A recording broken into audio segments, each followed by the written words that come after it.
সোনারপুরে একে অপরের আবির মাখিয়ে নির্বাচনী প্রচার সারলেন দুই অভিনেত্রী। যাদবপুর কেন্দ্রের তৃণমূল কংগ্রেসের প্রার্থী অভিনেত্রী সায়নী ঘোষ ও সোনারপুর দক্ষিণ বিধানসভা কেন্দ্রের বিধায়ক লাভলি মৈত্র দুজনেই একে অপরের আবির মাখানোর পাশাপাশি দলীয় কর্মীদের সাথেও আবির খেলেন। রাজপুর সোনারপুর পৌরসভার 25 ও 26 নম্বর ওয়ার্ডে এদিন নির্বাচনী প্রচার সারেন তারা। বাইক এবং টোটো নিয়ে এই দুই ওয়ার্ডের নানান এলাকা পরিক্রমা করেন। বহু জায়গাতেই মহিলার বাড়ি থেকে বেরিয়ে এসে তাদের ফুল দিয়ে অভ্যর্থনা জানান। শিব মন্দিরে পুজো দেওয়া হয়। বিজেপির কটাক্ষ করা নিয়ে এদিন মুখ খুললেন সায়নী ঘোষ। সায়নী ঘোষ সাংসদ হলে টিকটক দেখা যাবে, এছাড়া উন্নয়নের কাজ হবে না বলে বিরোধীদের পাল্টা কটাক্ষর জবাব দেন তিনি। বলেন, মানুষের উপর ছেড়ে দিন, বিরোধী প্রার্থীদেরকে মানুষের আগে আদৌ দেখছে কিনা তা নিয়েও প্রশ্ন তোলেন। বিজেপির মত, তারা ভোট পাখি নন বলেই দাবি সায়নীর।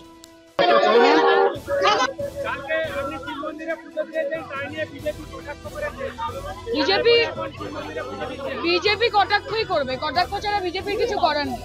প্রচারও করছেন না, মানুষের সাড়াও পাচ্ছেন না।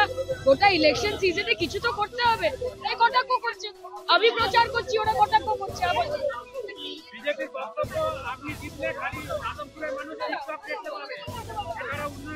এটা যাদবপুরের মানুষের উপর ছেড়ে দিই না। যাদবপুরের মানুষ সায়নী ঘোষকে 3 বছর দেখেছেন এবং 3 বছর বিজেপির যিনি প্রার্থী ছিলেন অনির্বাণ বাবু, উনি কোথায় থাকেন, তাকে কোথায় পাওয়া যায়, তিনি কতবার পশ্চিমবঙ্গের রাস্তায় হেঁটেছেন, যাদবপুরের লোকালিটিতে হেঁটেছেন। পশ্চিমবঙ্গের মানুষ বা যাদবপুরের মানুষ অনির্বাণ বাবুকে ততটা দেখেনি, তার 100 গুণ বেশি সায়নী ঘোষকে দেখেছে। আপনাদের কেমন মনে হচ্ছে? স্বতঃস্ফূর্ত সারা, মমতাদির জন্য সমর্থন। বিধায়ক সংগঠন যারা রয়েছে তারা প্রত্যেকে 24 ঘন্টা কাজ করে। বিজেপির মতো ভোট পাখি আমরা নই যে ভোটের আগে এসে ভোট চাই এবং তারপর তোমার দেখা নাই রে তোমার দেখা।